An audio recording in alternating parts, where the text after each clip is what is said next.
L'Australie, continent grand comme 2 fois l'Europe, ne compte que 22 millions d'habitants concentrés presque exclusivement sur ses côtes. Sur la côte est, bordée par l'océan Pacifique, passé la banlieue des grandes villes, on est immédiatement immergé dans les parcs naturels les plus sauvages de la planète.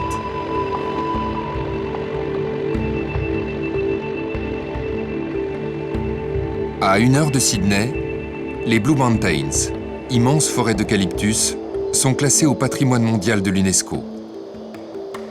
Les Blue Mountains doivent leur nom aux centaines de variétés d'eucalyptus qui exhalent une vapeur d'essence végétale bleutée. Les Three Sisters, les Trois Sœurs, ces fameuses aiguilles rocheuses de grès ocre, ont acquis le rang de monument emblématique des Blue Mountains.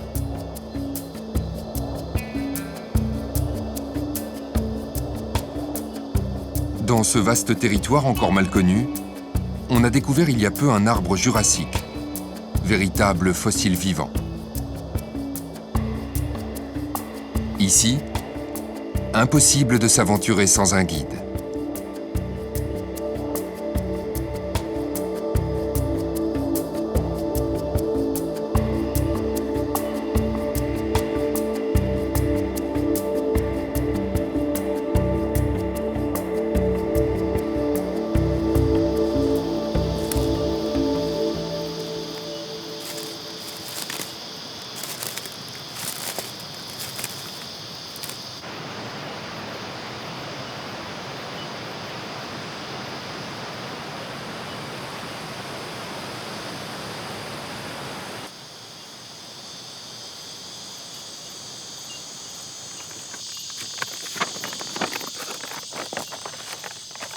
Mark Tickner, amoureux des Blue Mountains, y a bâti son rêve de tourisme écologique.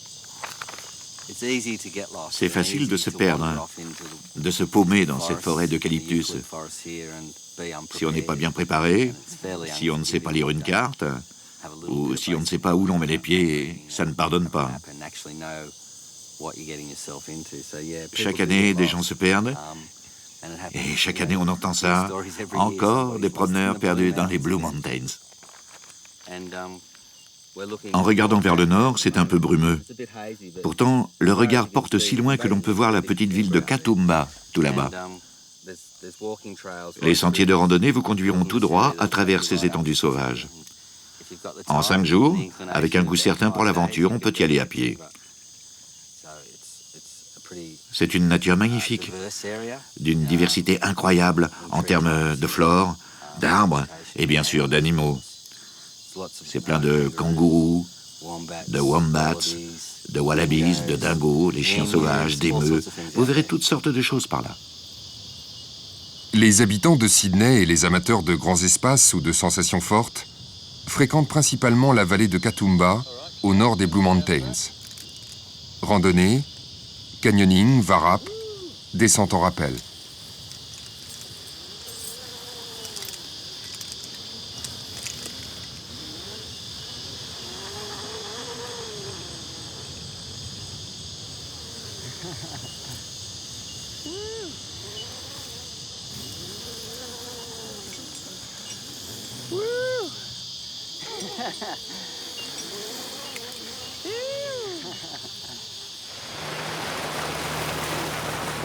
C'est plus loin, et plus sauvage encore, tout au sud des Montagnes Bleues, que Mark a élu son territoire.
Marc a imaginé un drôle d'hôtel, unique en son genre, sans porte et sans mur, en contact direct avec la nature australienne. Il prépare le campement pour le safari de ses prochains hôtes. Mais en attendant, son seul client est un goanna.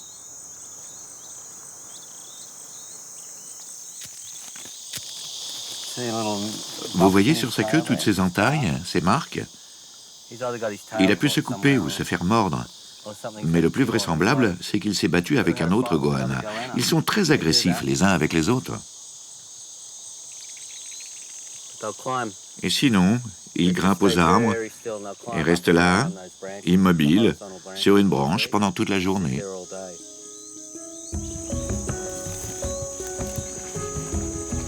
Pour respecter la quiétude du lieu, Marc reçoit un seul groupe à la fois. 6 personnes au maximum dans son établissement de 3 bungalows. Son objectif, 0 impact. Pas d'électricité, l'eau provient de la rivière et y retourne. Et tout ce qui a été construit ici doit pouvoir être démonté en quelques heures sans laisser la moindre trace.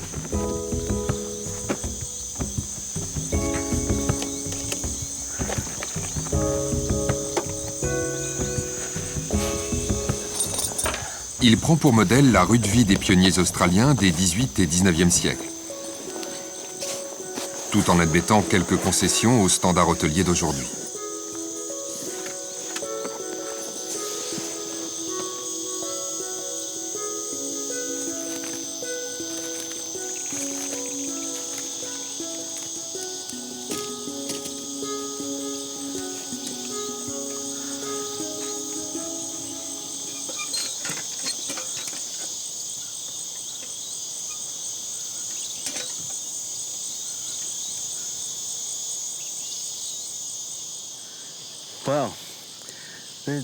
Voici mes lits dans les étoiles.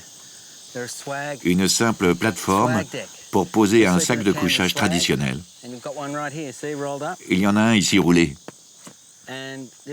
L'idée, c'est de dormir la tête dans les étoiles. Cette bâche ne sert qu'en cas de pluie. Les jours de beau temps, on a des nuits étoilées extraordinaires dans cette région. C'est incroyable. La Voie lactée vous danse sur la tête. C'est spectaculaire. Ce qu'on fait avec ce système, on descend le seau, on le plonge dans le réservoir, on le remplit d'eau, et les jours d'été, l'eau chauffe au soleil. Et une délicieuse douche chaude vous attend. Aujourd'hui, il fait suffisamment beau. Il suffit de le rattacher ici. En un sens, c'est une douche solaire. Et quand on est prêt, on y va. Voilà un moyen simple et facile de prendre sa douche dans le bush. Et bien sûr, on coupe l'eau quand on a fini.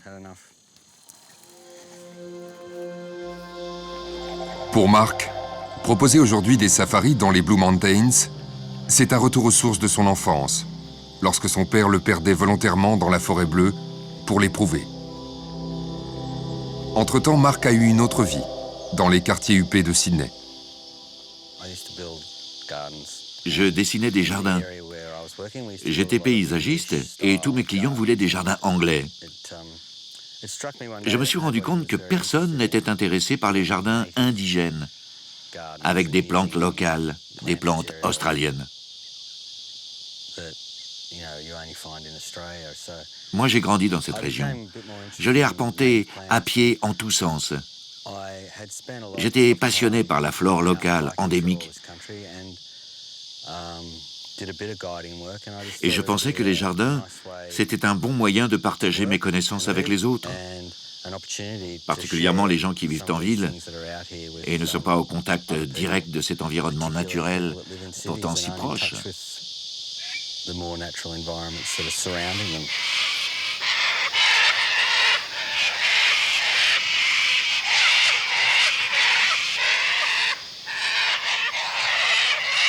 Le campement de Marc est installé sur les berges de la Wollondilly River, dont les méandres abritent une faune abondante d'animaux extraordinaires, souvent endémiques à l'Australie.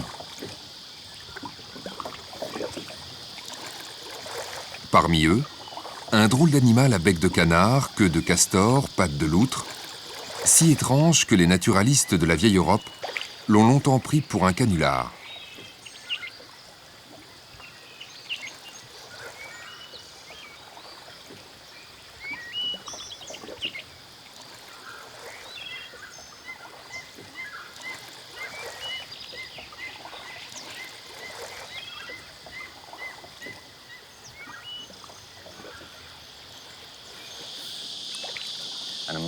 C'est un petit animal incroyable, l'ornithorynque.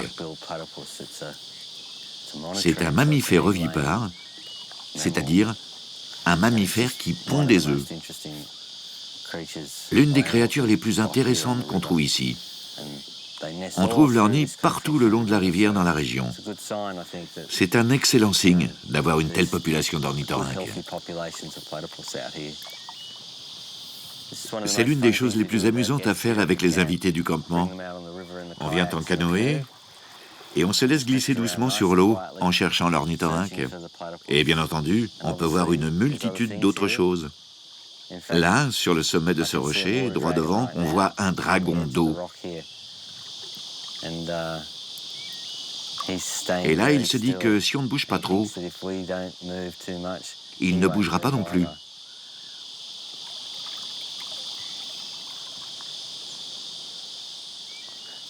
C'est le gardien de la rivière, le petit dragon d'eau. Il est comme une sentinelle sur son rocher. Il nous surveille. Il semble nous donner l'autorisation d'être ici.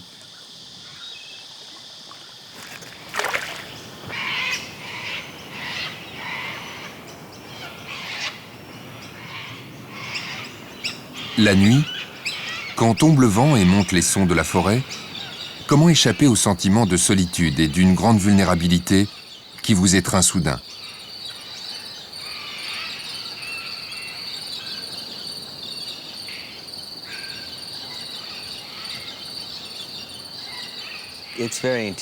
C'est vraiment intimidant pour les gens. En un sens, lorsqu'ils arrivent ici, ils sont confrontés à toutes leurs peurs profondes. Les serpents, les araignées, toutes ces choses terrifiantes. Pour certains, c'est une épreuve. Mais une fois qu'ils ont traversé ce cauchemar, qu'ils se réveillent et réalisent qu'ils sont toujours en vie, ils sont très heureux. Bon, certains n'y arrivent pas et ils ne supportent pas de dormir à la Belle Étoile. En ce cas, je n'ai aucun scrupule à les conduire dans un bon hôtel confortable. Ça m'est arrivé quelquefois. Il y a des gens qui sont incapables de dormir sans mur pour les protéger. Ce que je souhaite, si je peux avoir une toute petite influence, c'est reconnecter ces gens avec la nature.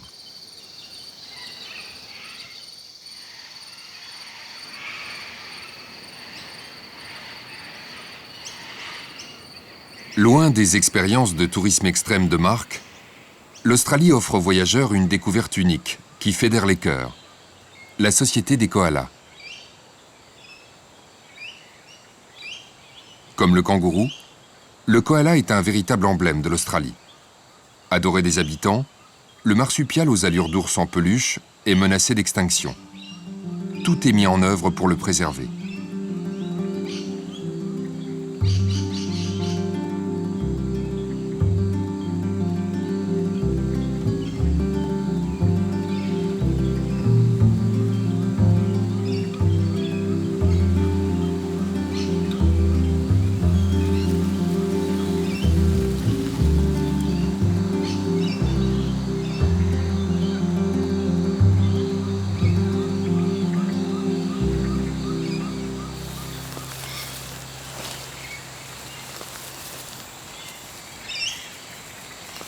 Exploitation forestière, feux de forêt et urbanisation réduisent l'habitat des koalas. Pour recueillir et soigner les animaux tombés des arbres, chassés par le feu, heurtés par des voitures, l'hôpital des koalas recrute sans mal ses volontaires.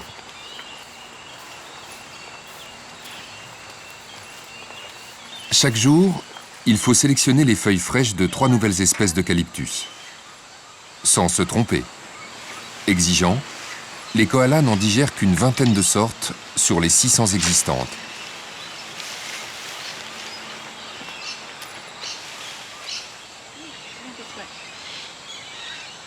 Allez, viens. Par ici, allez, descends.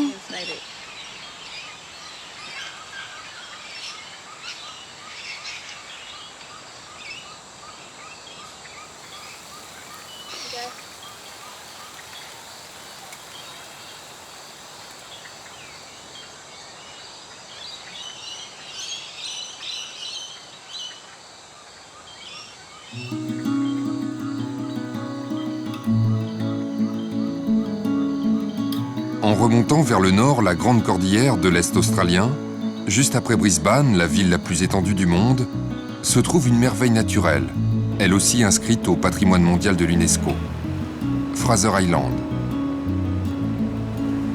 Peu éloignée de la côte, Fraser Island est une île merveilleuse. Un gigantesque banc de sable blanc de 125 km du sud au nord et de 15 km d'est en ouest. Très peu d'habitants permanents vivent sur l'île, en dehors de rares pêcheurs et de quelques gardes de parcs nationaux.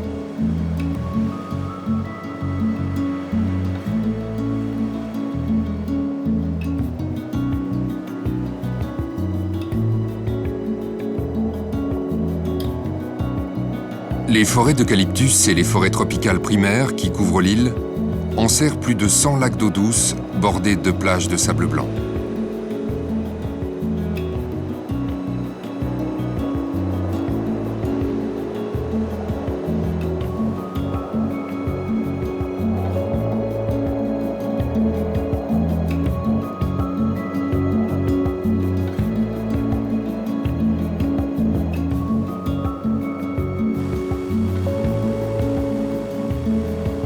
Cédons au goût immodéré des Australiens pour les superlatifs. Fraser est la plus grande île de sable du monde.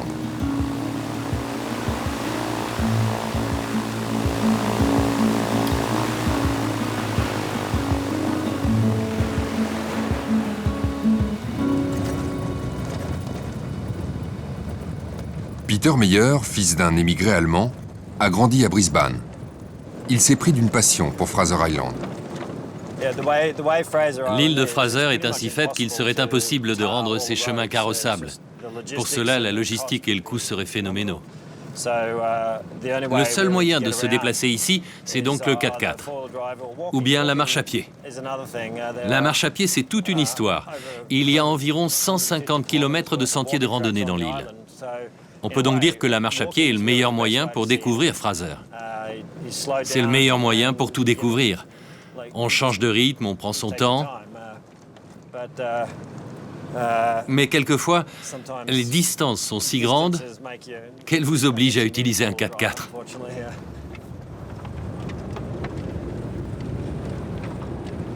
Peter a baroudé partout dans le monde avant de poser son sac il y a 10 ans sur l'île de sable. Depuis lors, il en sort le moins souvent possible. La beauté et la variété des paysages de l'île de Fraser lui ont inspiré sa passion véritable pour la photographie de grands espaces naturels. Il a trouvé ici son paradis.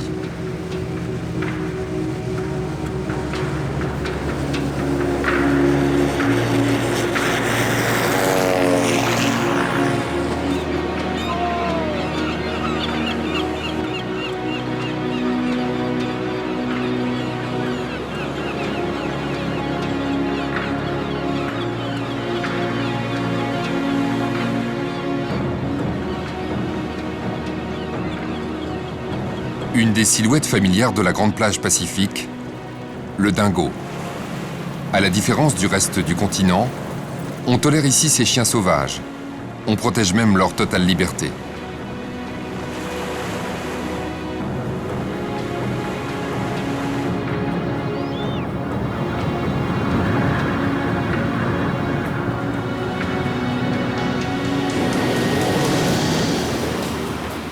L'immensité de la plage est de Fraser l'a fait surnommer Highway, l'autoroute par les amateurs de 4x4, qui ne peuvent rêver meilleur terrain de jeu. Un paquebot de ligne s'est échoué ici il y a 50 ans. il est devenu une curiosité de l'île sauvage. Fraser est l'une des incontournables destinations touristiques australiennes. Cependant, quelques pas suffisent pour être ici aussi seul que sur la Lune.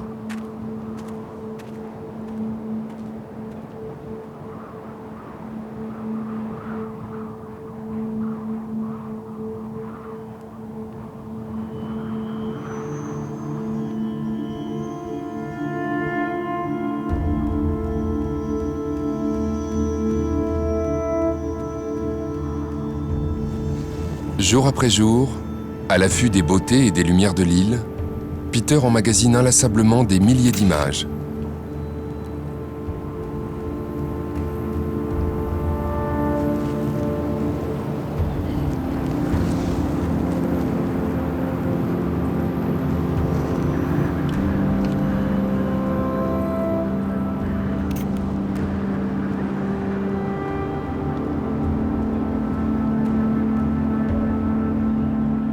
Fraser est la plus grande île de sable du monde. Il faut le savoir, Fraser, ce n'est que du sable. Et toute cette masse de sable s'élève jusqu'à 240 mètres au-dessus du niveau de la mer et s'enfonce à 100 mètres sous le niveau de l'eau. Cet endroit sur lequel nous sommes assis est une dune de sable, mais elle se déplace, comme une immense vague qui traverse l'île. Et ces troncs d'arbres morts sont des vestiges d'une forêt qui se développait ici. Mais la vague de sable les a d'abord totalement ensevelis. À présent, la vague continue d'avancer et découvre à nouveau les arbres. J'adore ces endroits qui me font penser au limbe. Car si ces arbres-là sont aujourd'hui détruits, chaque relief de Fraser, chacune des forêts tropicales de l'île ont un jour ressemblé à ceci. Et si l'on revient dans quelques millions d'années, ce sera encore et toujours du sable. Ce sont de drôles d'endroits. Et puis ici, la foudre produit des choses étonnantes. Quand la foudre tombe sur le sable, toute cette silice se met à fondre. On trouve alors des morceaux de verre creux en forme de tube. C'est un spectacle fascinant. On dirait un tableau de Salvador Dali.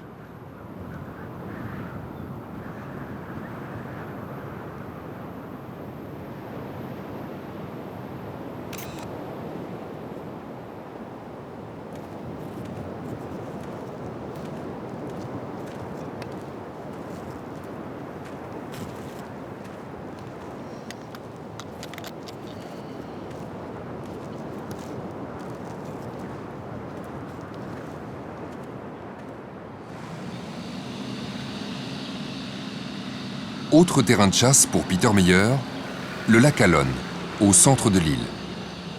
Lac légendaire pour la pureté de ses eaux douces qui reposent sur un lit végétal. Lieu de prédilection d'innombrables tortues sauvages.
Image de pur bonheur, digne d'un rêve de Robinson. Peter est le plus heureux des hommes. Woorali Creek est son jardin d'Éden, et la côte ouest est sa petite plage, qui étire son sable blanc sur 45 km de long.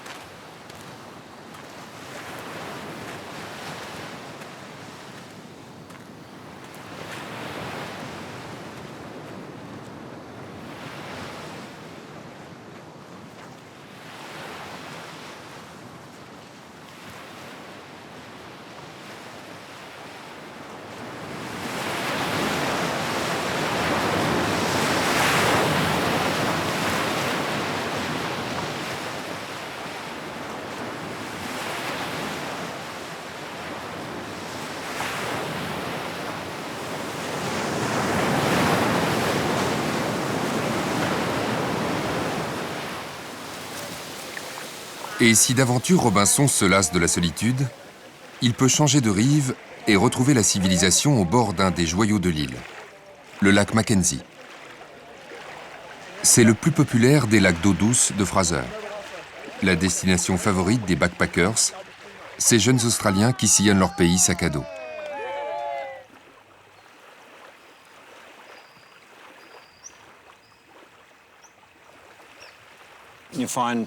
« 350 000 personnes viennent à Fraser chaque année, et ils vont tous aux mêmes endroits.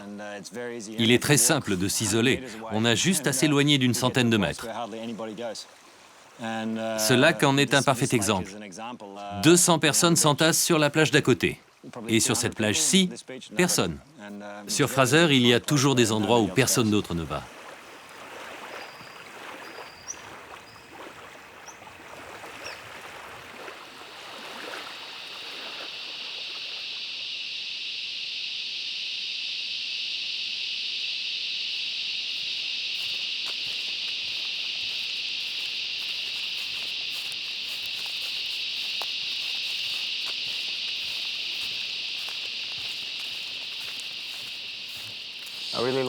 J'adore cette forêt. J'adore la photographier.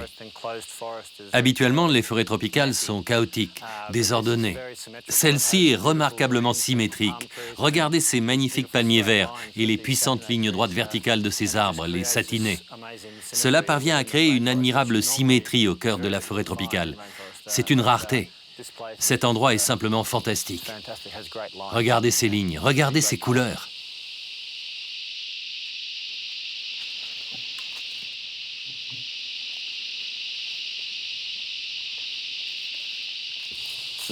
C'est l'arbre le plus célèbre de l'île de Fraser.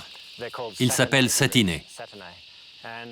Il devient énorme, haut de 50 mètres, d'un diamètre de 4 mètres. Il me semble que chaque mètre de diamètre représente 250 ans de croissance. Cet arbre ici était là bien avant l'arrivée du capitaine Cook et de tous les explorateurs. Il existe 2 raisons pour lesquelles les satinés sont si fameux. La première, c'est qu'on les trouve uniquement sur l'île de Fraser et à Kulula, un autre parc tout petit au sud de Fraser. La seconde raison, ce sont les utilisations que l'on en fait en architecture marine. Normalement, le bois est très rapidement corrodé par l'eau de mer. Or, le satiné résiste. Résiste si bien que le canal de Suez et les docks de Londres ont été construits avec des satinés. Regardez ces lignes profondes dans l'écorce. Cela produit des effets somptueux. À maturité, ils virent au rouge. Magnifiques arbres, géniaux pour les photos.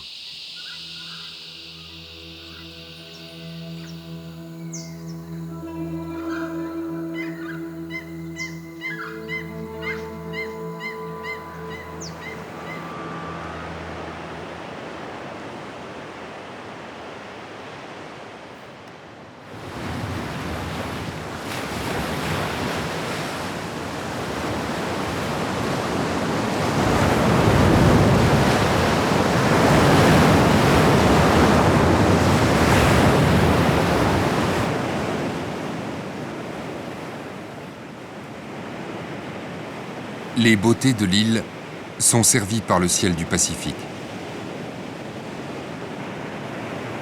Peter est souvent en attente de l'instant parfait.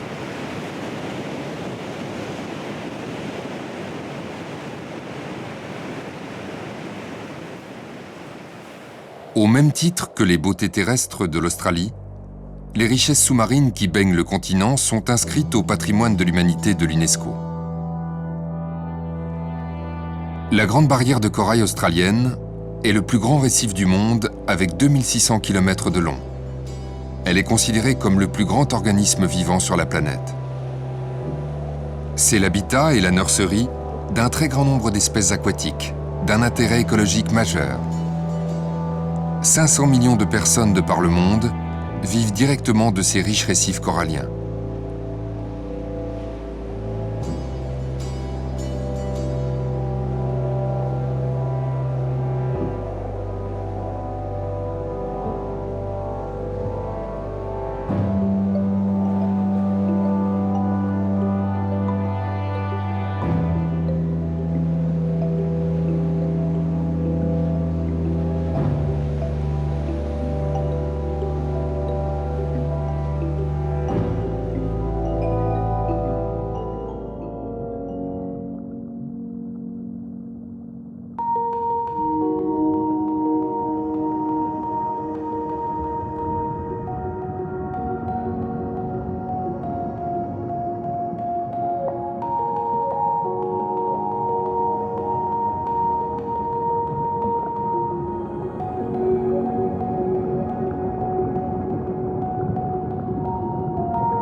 Installée depuis peu à Townsville, Lucie Pénin vit un rêve de jeune scientifique. À 26 ans, à peine diplômée en France, cette universitaire a décroché auprès de la Commission européenne une mission d'études de 3 ans sur les plus beaux récifs coralliens du monde.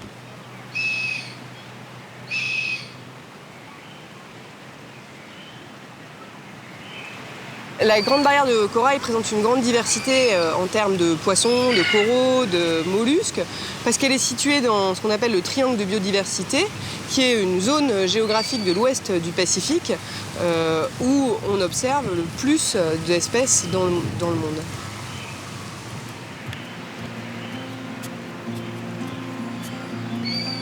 Townsville, c'est un peu la Mecque, j'allais dire, de la recherche sur les récifs coralliens, puisque différents organismes y sont basés. Ici est disponible un savoir et un savoir-faire peu égalé ailleurs dans le monde.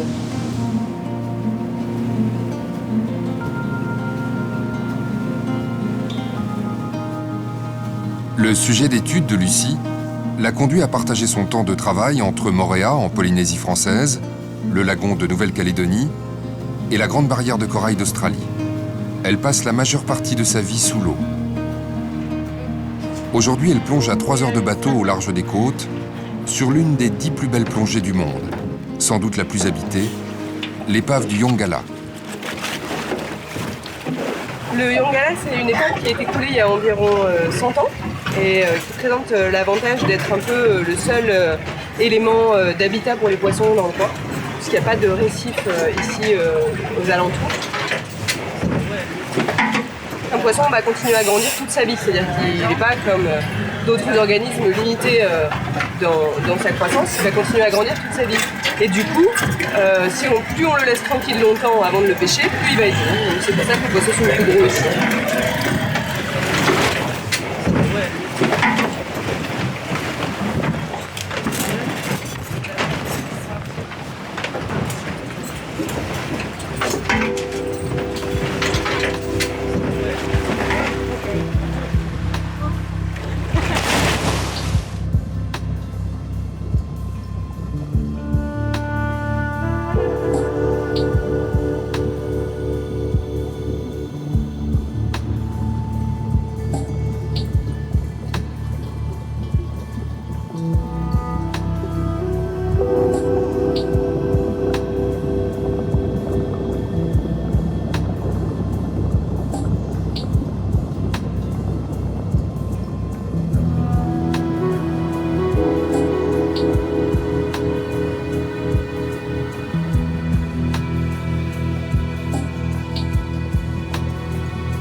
Les vagues de la Grande Barrière de Corail viennent se briser sur les troncs d'arbres de la plus vieille forêt du monde, elle aussi classée au patrimoine mondial de l'UNESCO. La forêt de Daintree a 135 millions d'années. 135 millions. Plus de 130 millions d'années avant l'ère glaciaire. C'est un véritable miracle écologique. Elle a traversé les âges depuis l'époque où toutes les terres ne formaient qu'un seul continent originel, le Gondwana.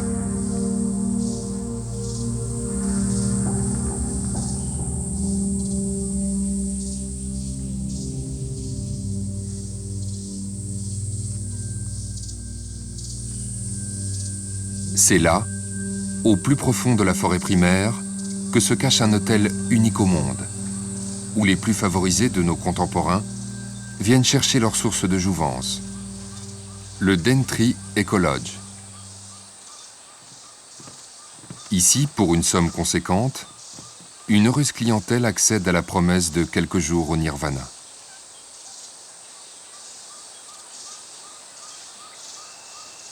Jouissant d'une abondance de sources d'eau pure, de cascades, de piscines naturelles, l'hôtel s'est fait une spécialité d'un spa original. Tout ce qui sert aux soins du corps est extrait de la forêt originelle. Des biologistes de Sydney élaborent des onguents à partir de molécules venues de la nuit des temps et des coutumes millénaires de la tribu aborigène des Kuku-Yalangi, afin de rénover le corps, l'esprit et l'âme des hommes et des femmes du 3e millénaire. One Walker descend de la tribu aborigène qui vivait en ces lieux. Il est né dans la forêt, il en connaît tous les secrets transmis par ses ancêtres, de génération en génération.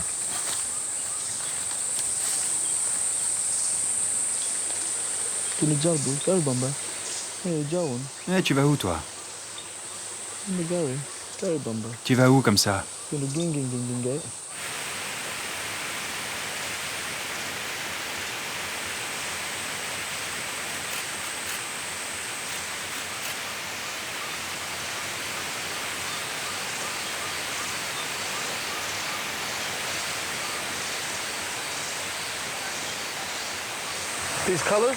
Ces couleurs minérales, nous les utilisons pour nos fresques, mais aussi pour les peintures corporelles, les cérémonies rituelles, les danses, la chasse. Elles sont excellentes pour la peau. Chaque couleur est un minéral différent. Les rouges sont ferreux, les jaunes et les blancs sont calciques, les verts et les gris sont les magnésiums.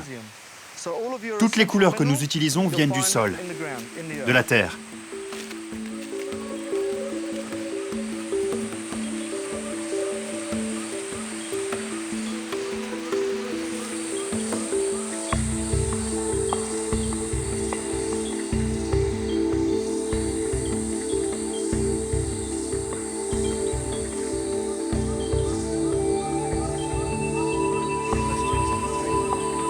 Les clients de l'hôtel profitent de leur séjour pour satisfaire leur curiosité. One les initie à la mythologie des lieux, mais leur parle aussi de l'histoire plus récente et plus sombre de la colonisation. Au sommet de cet arbre, là où s'accrochent les palmes, on trouve les fibres avec lesquelles on tresse ces petits paniers. Ils étaient utilisés par les anciens pour transporter les bébés. Ils tressaient des paniers plus grands et plus ronds que celui-ci, installaient les enfants à l'intérieur et les emmenaient ainsi à travers la forêt. Quand elle était enfant, ma grand-mère fut sauvée par un de ces paniers. Les colons européens kidnappaient les enfants aborigènes les plus clairs de peau pour les assimiler. Ma grand-mère fut placée dans un de ces paniers et cachée dans les hautes herbes. Elle a eu beaucoup de chance de ne pas être emmenée hors de sa communauté.